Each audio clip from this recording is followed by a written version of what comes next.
What's going on, people? This is Shy Harrison. Today is another edition of Interviews with a Rebel.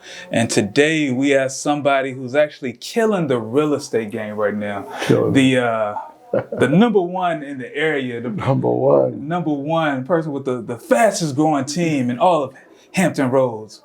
We have Mr. Cavelle Mollineaux. Mollineaux. You're acting like Ray now. Yeah, Mr. Cavelle Mollineaux. Let me get it right. There you go. I can work with that. Yeah, how's everything going, man? Everything's good. Okay. Thanks for having me. I appreciate it. It's an honor. I see all these interviews. Yeah, had to bring you up here, man. Can I have some love? You know what I'm saying? You got the fastest growing team out here, man. So, had to bring you out here. Yeah, man. We growing for sure.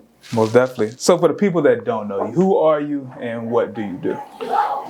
So, like my guy said, the name is Cavelle Mollineaux, and pretty much I'm an owner, broker of Onyx Realty Professionals, full service brokerage in Virginia Beach, and we have already grown outside of Virginia Beach, which we'll get into a little bit, but been in real estate over 10 years. Prior to that, I was in college, Old Dominion. Prior to that, I was in the Navy. So the Navy brought me here. Okay. Where you originally from? Originally from the Caribbean, Trinidad and Tobago. Okay. Yep. So from the Caribbean, Trinidad, moved to Boston, right? For the military? No, from Trinidad. Oh, okay. Yeah, moved to Boston. Lived in Boston for a very short time before I joined the military. Gotcha. So hence why I'm able to celebrate all those championships from the really good sports teams in Boston. You know what I'm saying? That's about to be done for a little bit.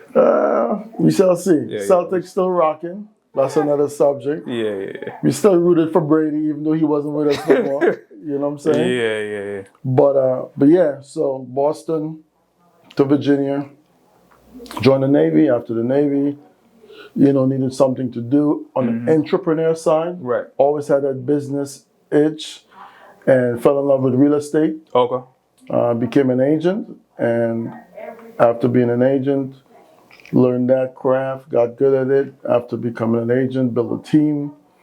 After building a team, the next step was all about progression, opening a brokerage. Okay. And we opened that up, last year. You were there. Yeah, I was definitely one of the wildest. I can honestly say it's one of the wildest real estate events I've ever been to. Most of them are real, button up, real, very chill. This was like a whole block party. Yeah. People were drunk. It was wild. Yeah, it's funny you say people were drunk because, our award ceremony was, 2 days ago for the office? And we actually had other events, and we gave out an award to one of our agents, and it was a most likely award. And it was most likely to take an Uber after Onyx event. That was actually an award, and everybody knew who it was as soon as announced the award. So, I might. So we might need to see who won that one. I'll tell you who won it. We work hard, but we play hard too. That's the best way to be, man. You gotta have that balance. Yeah. Gotta have that balance. Okay. So for an icebreaker question, even though I feel like I don't really need to break the ice with you, but if your life was a movie, if they made the Cavelle Mollineaux biopic, what would be the 3 to 5 songs that would be on your soundtrack? Wow. That's a really rebel question, right? It is, man. That's how we do it over here. I never thought about that. We should prepare me a little bit. But 3 to 5 songs. I would say I would have to go with the infamous Cream, Okay. Cash rules, everything around me. Cream, get the money. Dollar bill. There you go, because that's an important factor in whatever you do. Right. You gotta have money, man. You gotta lead with a profit. Yeah. You know what I mean? So that's up there.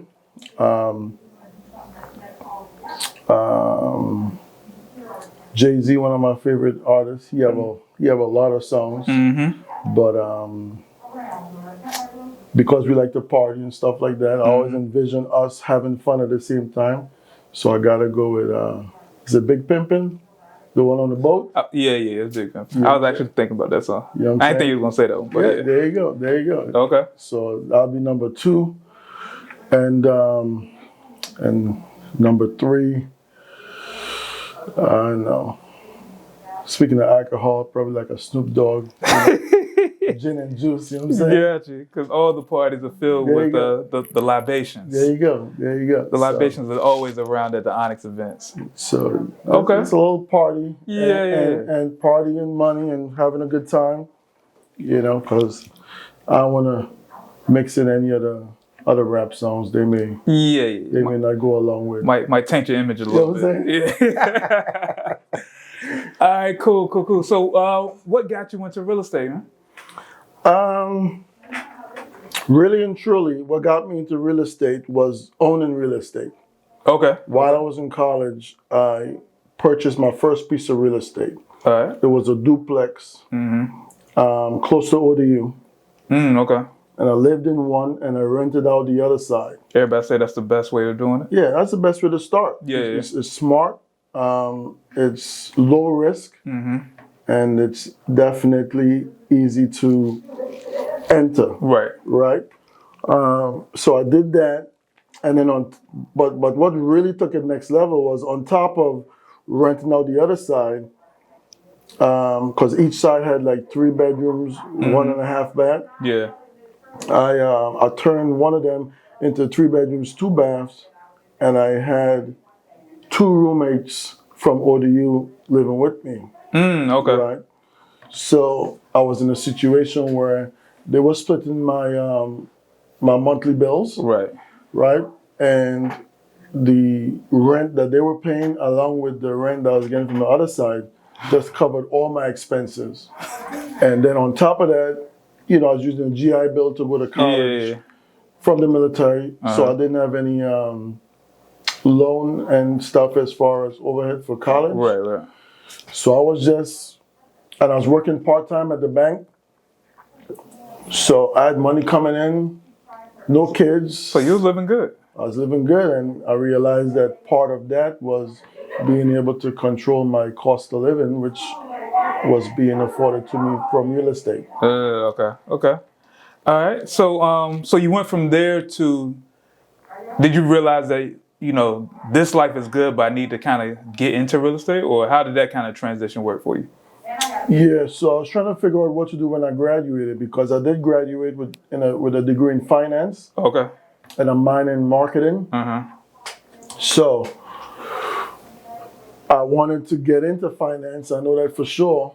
And I had the liking for real estate, but I wasn't sure what to do. But all I know, I didn't want to get a 9 to 5. Right. I didn't want to go work full time. So I remained part time, you know, the bank, you know, collections. I think we kind of worked close without knowing each other a little bit, you know, back in the day. And shout out to HSBC. HSBC, man, much love to that establishment. Yeah. A lot of people. Everybody that, you know, used to work there. Passed through there. Yeah. So I did that. And then I considered being a financial advisor. Because I used to dabble in stocks and bonds and stuff for a little while. But that was not really sitting as a long-term plan for me. Okay. And somebody recommended that I got my license. I said, hey, you should get your license and become an agent. Yeah. I was like, why not? And I just did it to try it out. And I ended up liking it. Okay. And I stuck with it. I stuck with it. And then from the time I sold my first house and understood how things work and saw how the commission and stuff was broken down, and then also seeing that there wasn't a lot of people, and this was years ago, right? Like 10 years ago, there wasn't a lot of people that looked like me in the industry at that age, and even in the elder age. Right. I was like, I need to change this. So I'm gonna stick with it until I can change it. And I knew I wanted to own my own brokerage from day one? From the time I sold my first house 10 years ago. Okay. All right, so when you got into real estate, how did you start to make a name for yourself? Well, you just, I guess everybody say, you know, reach out to the people around you and just kind of grow from there. Did you do that, or what did you, like, how did you get your first couple of clients? Yeah, so that's important. Reaching out to the people around you and let them know what you do, Right. and starting to build that brand. And at that point in time, I was 24, 25-ish maybe. Yeah, you're right about 24. Not a lot of people that time was buying houses. Right. This was also right in the midst or right after the crash. Yeah, like 08, 06, 08. Yeah. So I started to, but the good news is houses were cheap. So I started to reach out to people and know what I'm doing now, see what I can help offer wise. I had my degree in finance, so I could really talk financial literacy and educate them. So that gave me some credibility, even though I was new to real estate, I wasn't new to finance. Gotcha. So when I had conversations with people, they listened, and it makes sense. So they started to try to buy, and if they couldn't do it because their credit wasn't there or their income wasn't there, they would recommend me, to some people and stuff like that. Okay. So my first couple of buyers were referrals, people I know. Okay. Yeah, for sure. Okay. So when did you feel like you started to gain momentum in real estate? Because I know probably like the first, year or two, things might have been slow for you. But when did you realize that, like people are reaching out to me all the time, like stuff is getting crazy? That was about the third year going into the fourth year. Okay. That's when I realized that I kind of found my groove. Yeah. And people started to call me. I didn't have to call anyone anymore. Right. So I hung with it for about, that first 3 years. But the goal was always to get to the 5-year mark because I had a guy that was in the business, kind of like a friend, little mentor. Shout out to Bobby Lawrence. He was like, hey, stick with us for 5 years.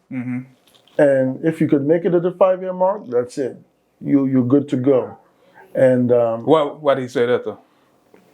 I guess he was speaking from experience. Oh, okay. He just felt as because not only that, the average person stay in their property 5 to 7 years.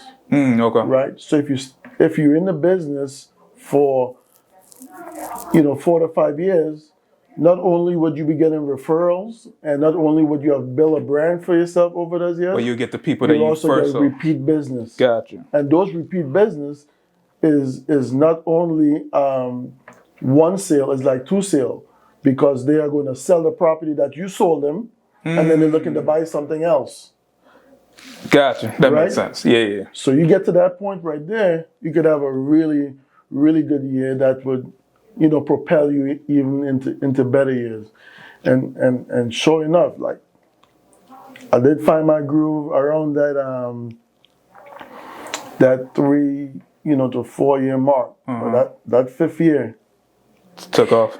That's when I decided to build a team. Okay, we're gonna talk about that.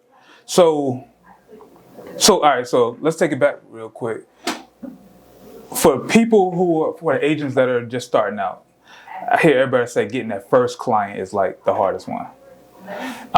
What are some advice that you will give like agents who are starting out how to get their first client?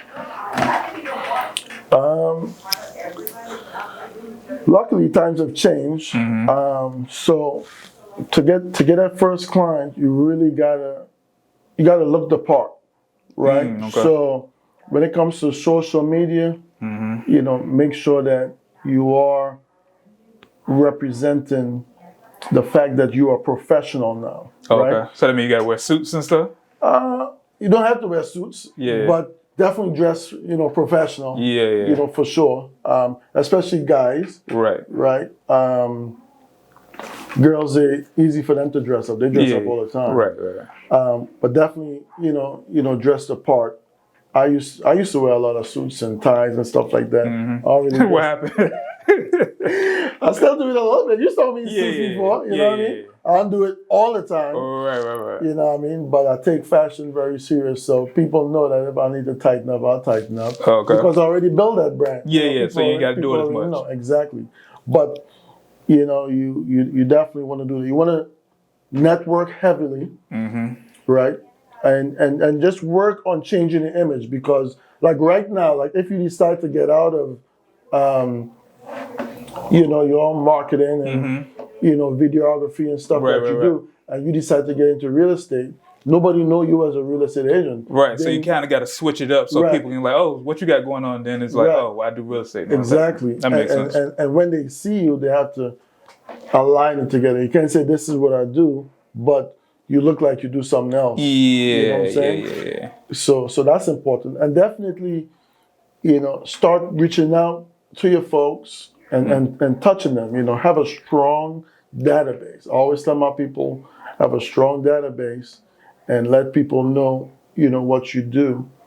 Because with the way information is set up right now, with technology, with the Zillows and stuff like that, sometimes people do impulse buying in real estate the same way they do in a grocery store. They see a house or they end up in a situation and they decide, yeah, let me call that agent and see if I can get in the property. That time they forgot that you were an agent. And then that leads into them wanting to make an offer, get the offer, getting ready to closing the property. You talk to them later on, and they be like, "Yeah, I just bought a house." Yeah. Oh, you just bought a house? You don't know? Man, I forgot. Right? So you gotta stay like top of mind on. Top of mind is very important. Top of mind is very important, and in order to do that, you gotta bring that presence. You gotta look the part, and you gotta keep up with your people. You gotta be in flow. Always be in flow. Because you never know, right? Right. You could have a friend who's engaged to someone, and then they're expecting, and they need to get a bigger house. And they needed a bigger house. And you wouldn't know that unless you in flow with them. And you will know before they know that they need a bigger house.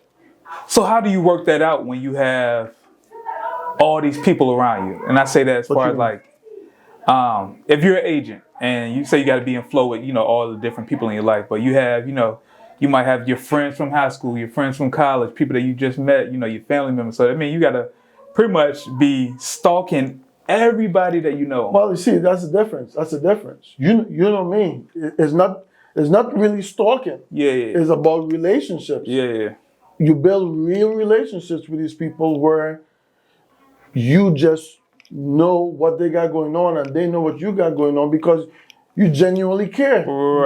Care. So you keeping up. You intentionally keeping up with what people got going on. So that way, when they think about real estate, they think about you. True. You know what I'm saying? So you're gonna keep up with some relationships without even trying, unintentional. Some people, they're gonna call you, you're gonna call them. You don't have to like put in the effort. Right. And once you get in flow with those people, it's seamless. Gotcha. But the folks that you know, like you said, you haven't spoken to them in years because in high school, whatever. Nothing wrong with saying hi once a month. Right. Just reaching out. And social media makes it super easy to kind of do that. So. That's what it is. And that's why on social media as well too, you have to bring that presence. You have to know what you do on social media. But at the same time, I always say, make sure you be yourself and you be relatable and all of that stuff. So like the same person you see on social media with me, when you meet me in person, it's the same person. Same thing, So goofing around, dancing, doing whatever. Doing TikToks. There you go. You know, that's me. So that's what makes a difference. Okay. All right, so when check this time. All right, so when so I know you say you started to build a team after your first like 5 years or so. So how was that starting out? That was tough because I'm an individual agent for 5 years plus, and now I'm like, I need to grow this thing, right? I need to start to build something special. You know, how do I do that? Luckily, I was able to get a mentor, to force me to make certain decisions, such as hiring admin. Right? And after hiring admin. So that was your first hire? When you say hire, I mean, as far as like, all right, when you said, all right, I'm gonna build a team, was your first thing like I need an admin, or was it like I'm gonna get a agent? yeah. So the first thing I did was get like 2 buyers agents, Okay. right, which allowed me to focus on listings, right, just going after working with sellers, Right. and then getting some agents to help with showing property and being out in the field, so that way I don't have to be forced to be at 10 places at the same time. Right. So when I got the 2 buyers agents, train them up and give them the support that they needed from a mentor coaching standpoint, and they started to get busy. You know, paperwork is very important in our business. Right. You don't see it, you know, in front of the flashing lights and the pictures and the glitz and glamour, but if your paperwork is not together, it's crazy, right? I can see that. So if their paperwork is jacked up, I'm the one that's needing to fix it. That started becoming problematic. Right. And then I need to do my own paperwork. You know, so that's when I decided to hire an admin to make sure all the paperwork to make sure all the paperwork is taken care of, and then also to start helping me with like marketing and stuff like that when it comes to social media and managing the different pages and stuff like that. Right. Because I barely could manage my page.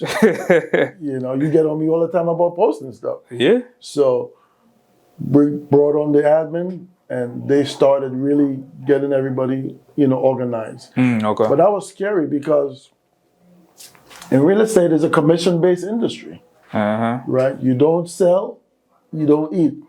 Yeah. And I'm in a situation where I'm responsible for paying someone every 2 weeks, and I'm only getting paid based on commission. So that means you gotta really hustle. Got to really hustle. And if people are wrong, you got to hustle too. Yeah.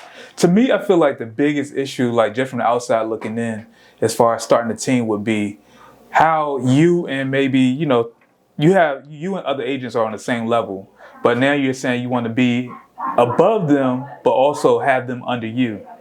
Because I think like if I was an agent and my friend or whatever was like, all right, I'm starting a team, you should work under me. And I'm like, but we the same level. Like, why should I be under you, I guess? Well, I think it's not necessarily an under over thing. It's more so of a partnership, right? Because it comes down to productions and volumes and just the sheer amount of work that you're doing. Yeah. So if you're an agent, like you said, and we are peers, right, and I'm busier than you, like times 3 or 4, right, and I say, hey, come work with me. I'm going to help supplement, you know, some of your commission. So you do what you do, but in addition to that, I'm going to give you some of my business. Yeah, some of the stuff that you can't handle, then they automatically get the rollover. In a commission-based industry, hey, it's almost like a no-brainer. That's literally money on the table. That's cash. Here you go. Right. You know what I'm saying? Not a lot of people offer that because it allows you to. And that's why I opened the brokerage, because of that particular situation. Because now, when I'm able to help folks get busy, and then they are now at a higher level, and it's like, what's next? Right. You need to go out and spread your wings and do your own start opening your own team or doing your own thing. Okay. You know, I need to have an avenue to say, okay, well, here you go. This is what's next type of situation. Okay. And that's why, you know, some people remain just agents because they don't see that parallel, you know, performance of yin and yang, and they be like, I ain't trying to do that. Yeah. Right? But in not trying to do that, literally, you're leaving a lot of money on the table, and you're leaving the opportunity to move faster than I did when I started. Like, for instance, I didn't start a team until I was, like I said, in my fifth plus year in the business, right? I got people that was on my team that when I opened the brokerage, they went ahead and started their own team, Right. and they've only been selling for 2 years, not even 3 years yet, and they have team members now. But would you suggest to start your team out the gate? I feel like you should, just for me, just on the outside looking at it, I feel like you should probably try to learn as much as you can and really Right. kill it before, like if you go like 1 to 2 years, I feel like you probably don't know all the stuff you feel like you know. Unless you have a mentor or you were working with someone that could give you the cheat code Right. to allow you to go that much faster. Like Christian, who is on, well, he's not on my team anymore, but he's with me, at Onyx. He started with me with a previous firm when I was a team, and he was with me for 2 years. And when I opened Onyx, he started a team. And speaking of awards, last year he was the #1 team. They did almost 10 million in volume. That's really? not to sneeze at. Yeah. You know what I'm saying? And he's full-time military, but he's a hustler. And he remind me of like the Goodfellas. When I saw him at the party, he just stayed by himself, just like a boss. Like he's a boss. Yeah. He's a boss. Yeah, I could definitely see that. So once again, you could try to advance super quickly on your own, or you could come along someone or come under someone, learn, and then when you do get to that level, you just excel so much faster. He's doing things that I didn't do until my 6th year and his 3rd year. Like the time for him was cut in half because of his environment. Right. He had a good mentor that's kind of showing him ropes and telling him all the stuff that he needs to do. So Exactly. he ain't really got to go out and make those mistakes on his own. Exactly. Okay. So you're a busy man. What does the average day look like for you? I know you be all over the place. Average day. To be honest, the average day is busy solving problems, a lot from the office, taking phone calls or making appointments. But I got 5 kids, beautiful wife. So that means I gotta wake up in the morning, spend time with them, Right. breakfast, just be present, Right. show them love. Leave the house. Before I leave the house, I gotta explain to them why I'm leaving every single morning. Tell them when I'm coming back. Right. They'll finally let me go. Yeah. Give me my pass. Go to work. Follow up on unfinished stuff from yesterday, or just return phone calls. Check in with Brittany. She tell me if I got a Zoom or if I got, a couple of appointments. Sometimes people just walk in. Yeah. I got deals that trying to save because they might be on the verge of falling through because of either miscommunication or whatever. Right now the market is crazy, so a lot of multiple offer situations. So really is more so of just being able to support, answer my phone, and be there for people that are in the streets. Right. Really putting in work, and also thinking about what's next. Right, thinking about tweaking the systems that we have in place to make the company better. Okay. And just solving problems, helping people grow. That's a big thing. So I got a couple of teams who want to go next level. I got 2 individuals. I got recruiting appointments as well. So people who are trying to come on board, I got to meet with them, tell them about what we have, why we're better than the rest. You know what I'm saying? Yeah. I got some people that came on board and, they're with me for a little while, and now they want to Kind of do their own thing. kind of do their own thing. So I'm coaching people through that. Right. So that's all it's about, really. Tweaking the system, solving problems, Okay. creating opportunity, answering FaceTime, telling my daughter I'll be home soon. It's a lot to juggle, man. Things like that. Yeah. Things like that. But that's what makes a difference. A lot of people look at folks who are uber successful, and they don't realize that one of the main reasons that they're that successful, or they are rewarded financially in such a way is because of the sheer amount of people that they touch. Right. They touch way more people and they solve way more problems, right? Than the person that is going to work and either behind a cubicle or behind a desk or whatever the case may be, seeing the same people every day, Right. doing the exact same thing. You can't compare yourself to that person. Yeah. And sometimes you don't even try to be the best at that. Yeah. I always tell people, be the best at where you at, master that, Right. and then you'll start getting opportunities, True. from that. But a lot of people is always fixated on what the other person is doing Yeah. rather than focusing on what they're doing. Right. You know what I'm saying? So Okay. I enjoy just having that wide reach. Yeah. That sounds exhausting just hearing you talk about it, man. It's pretty exhausting. Yeah. Okay. So early in the conversation, I was joking about how you had a fast growing team, but in actuality, that's pretty facts. Yeah. So what was the strategy? I'm big into strategy. So what was the strategy behind kind of growing your team? Or was there, or you just like, you know what, we're just trying to grab people or grab the right people? The strategy was creating a good space and a good culture Right. that would attract people, Right. right? And also, bringing that representation within the marketplace for the ability to do things and do it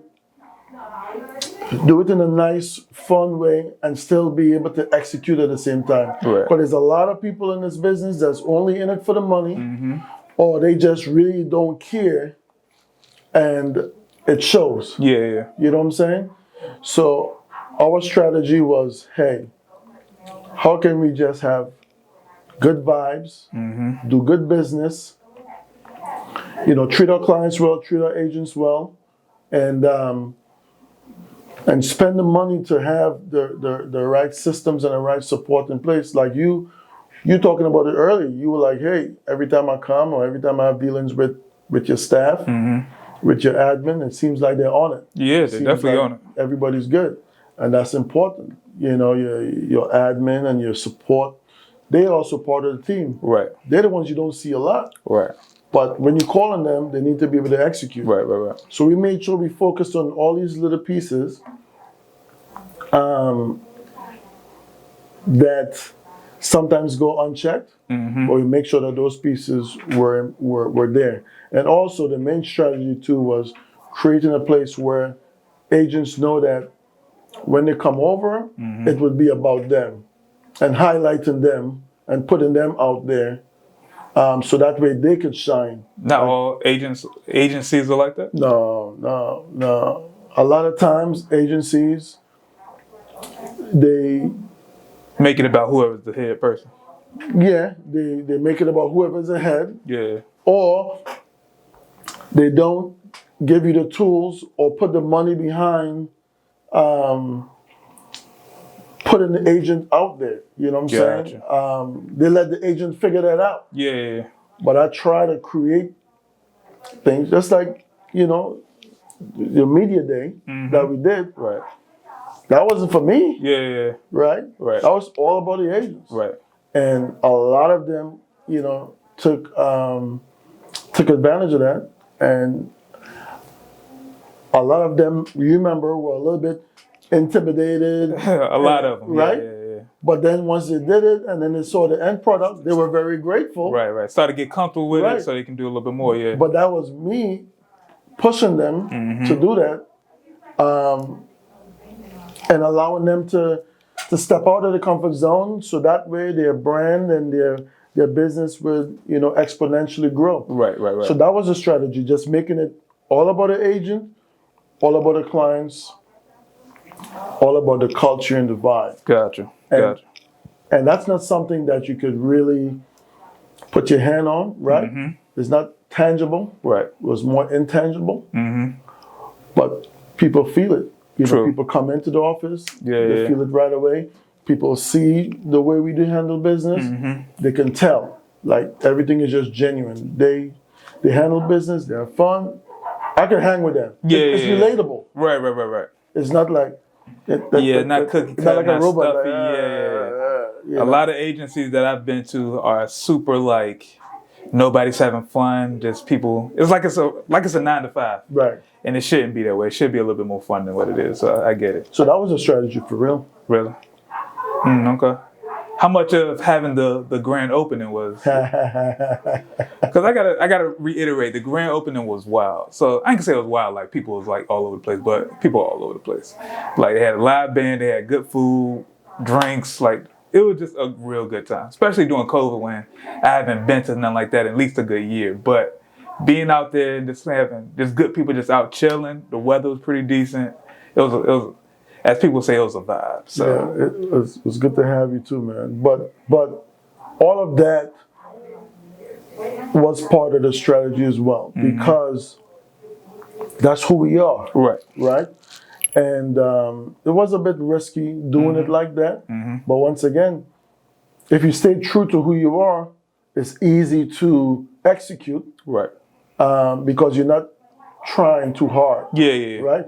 Everybody you see at the grand opening, from the vendors, Phoenix restaurant that did the food, that's a friend of mine for years. Yeah. Right? So I call him in, say, hey, this is what we got doing. He said, don't worry, I got you. It was his bartenders that was running the bar. Okay. You know what I'm saying? The 2 DJs that was there, I knew them for years. One of them I was in the Navy with, right? Almost 20 years ago. The other one, I knew him like 15 years ago. He did a house party for me when I turned 25. You know what I'm saying? That was like 10 years ago. So it goes back to relationships. Exactly, back to relationships, right? The band, they played for me and Caribbean People Organization when we put on Jerk Fest, a couple years ago at the Sportsplex. Right? So all these people, they were like, sure, I'll come out. Sure, I'll give you a good price. Right. You know what I'm saying? And I would love to be a part of it. And then the people show up.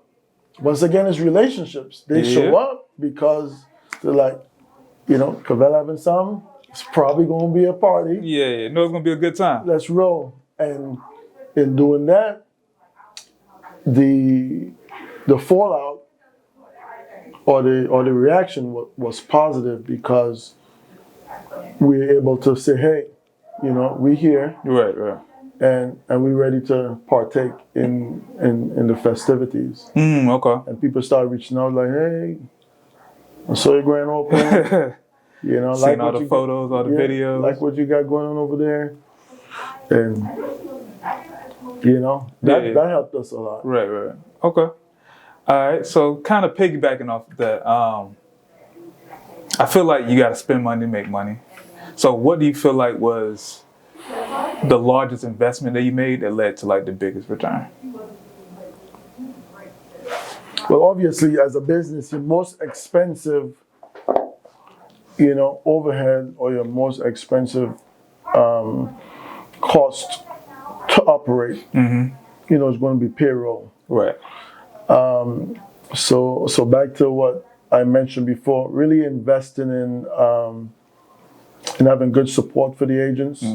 That have been my biggest investment and also my biggest return, because it took so much off of me from a operational standpoint that it allowed me to go out and make promises that you can fulfill to agents that I can fulfill, that I know that they would be taken advantage of. And I don't have to worry about it, or I don't have to try to do it myself. Right. So I could have tried to get away with just one staff member. Right? Which I did back when I had a team. But then I added the next one and the next one. So having up to 3, sometimes more, really helped me add. And the more people I add, obviously, the more we grow, the more people we touch, which means the more revenue come in. Right. So I couldn't add those people. Yeah, if it was just you, you wouldn't be able to do all those things. Exactly. So that's been my biggest investment. Okay. so far. All right. So let me follow that up with another question in regards to that. As far as agent wise, if you're just, been in real estate for, a couple of years and you don't have a team yet, but you're just a solid agent, what do you feel is something that agents should probably doing more as far as like, getting a name out there, maybe spending money this way to kind of help grow their business?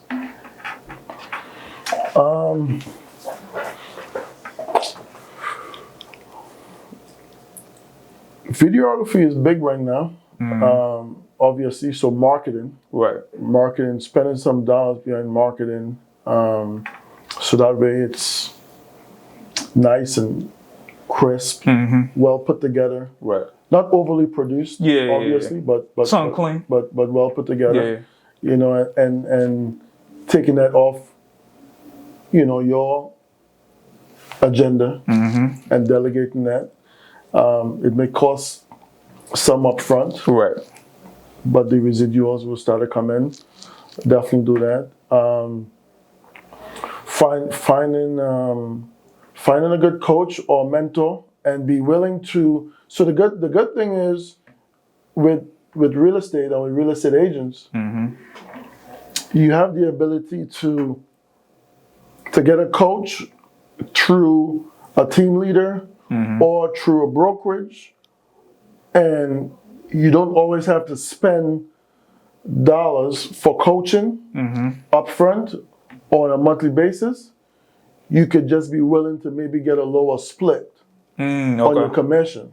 So you could go and get 100% commission from a lot of firms. There's a lot of 100% firms out there. A lot of them are pretty good.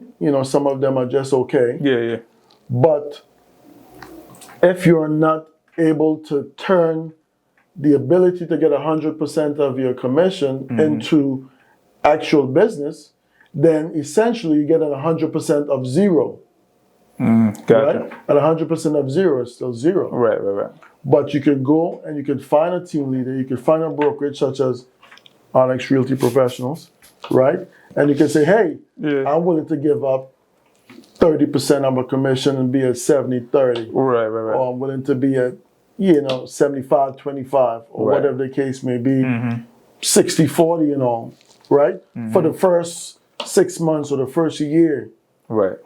And then that will in turn give you all the tools you need for the second year or for the third year to end up being at a higher commission and being busy.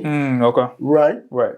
And now you're making more money at a higher split. And in essence, you recoup what you give up early on. Gotcha. Right? Gotcha. So I think that's what a lot of agents need to understand when you're new in the business. I've had brand new agents straight out of real estate school. Now, mind you, real estate school is like 3 weeks long. Yeah. Right? And you go take the test. The test can be a little bit challenging. Right. Right? But you're brand new, you come out, you're ready to sell real estate, and you want to negotiate to get 100% of your commission, but you never sold anything. Yeah. Right? That's a tough conversation to have. Right. However, if you've been selling for a year or two and now you have some history behind you, where you can say, hey, last year I sold this much, or last 3 years I sold this much, which means most likely next year I will sell this much. Right. Are you willing to do this? Yeah. That's an easier conversation to have. True. Because now it's a different type of engagement. Yeah. So be willing to take a little bit less upfront to be able to learn your craft, master your craft, get the cheat codes, get a mentor, get a team leader, whatever the case may be, to help you get to that point where you have the business coming in. Oh, okay. That makes a lot of sense.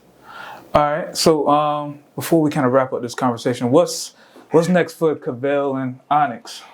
I know you always got a lot of stuff going on. So next is growth, progression. So obviously we have the home base in Virginia Beach, South Plaza and Holland Road.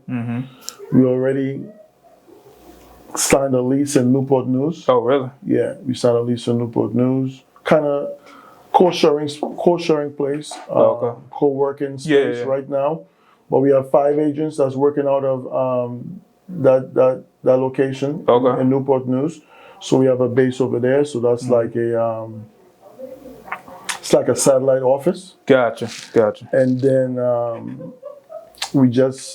one of my agents who wanted to grow and do more, she has a team.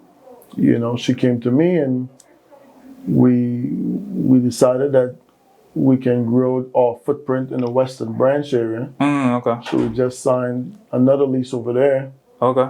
in Western Branch. So growing those 2 teams in those locations is definitely important right now to see if we can grow into something a little bit bigger. Like I was telling you, we just started doing business in a big way in North Carolina. Right. So just conquering new territories, right? Okay. Expanding the footprint and bringing a presence and bringing that Onyx brand, All over. to the masses. We trying to take over in a big way. Yeah, I see. Okay. All right, cool. Well, this has been a great conversation, man. I feel like we had this conversation a lot. Every time we usually link up, it leads to a little talk. So yeah. So let people know where they can find you, Evan. They can find me at Facebook, Cavelle Mollineaux. That's my personal page. Business pages on Facebook is at We Move Keys. Real Estate Swag is my personal on Instagram. We Move Keys is a business page on Instagram. Phone number 757-589-7007. And email address cavelle@onyxrealtypros.com. But hashtag anything We Move Keys, and you definitely will find It's gonna come up. everything with us, because that's what we do. We move keys. Gotcha. Well, thank you again for coming through, man. Thanks for It having was me. definitely a good time, good conversation. So if you guys love this conversation, please consider subscribing to this channel. Make sure you follow Cavelle and everything he got going on, everything the team has going on. And that's pretty much it. So you guys stay safe, stay on the free, but keep creating, keep shooting. And you guys have a good one. Peace.